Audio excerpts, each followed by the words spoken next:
હાલ અત્યારે ભારતની અંદર આંતરરાષ્ટ્રીય મેચને લઈ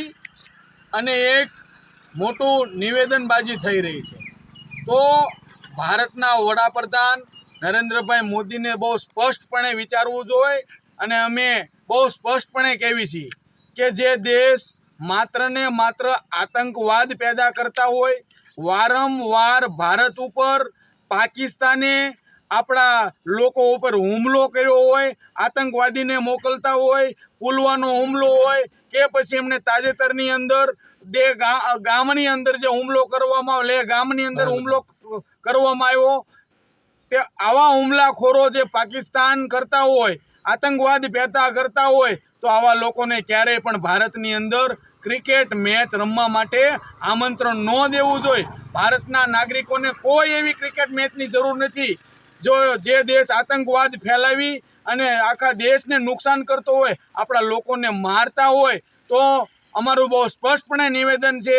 કે આજે મેચનું ભારત અને પાકિસ્તાનની મેચનું જે આયોજન થવા જઈ રહ્યું છે, કોઈ પણ કાળે પાકિસ્તાનીને ભારતની અંદર કોઈ પણ રાજ્યની અંદર મેચ રમવા માટે ન આવવા દે એવું મહેરબાની કરીને અમે સ્પષ્ટપણે ખૂબ કડક શબ્દોમાં કહેવી છીએ। અને જો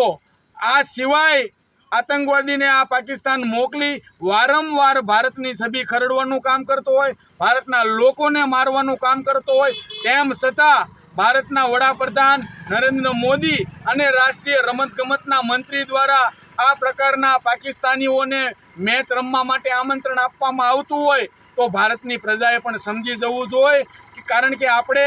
એક બાજુ શાંતિ સલામતીનો પ્રચાર કરવી છીએ, બીજી બાજુ જે લોકો આતંકવાદ ફેલાવી આપણા દેશ અને આપણા નાગરિકોને નુકસાન ફેલાવી રહ્યા છે, ત્યારે વડાપ્રધાન અને આ મંત્રીઓ દ્વારા ભારતને બહુ સ્પષ્ટપણે ભારતના નાગરિક વતી અમે કહેવી છીએ કે કોઈ પણ કાળે પાકિસ્તાનને ભારતની અંદર મેચ રમવા માટે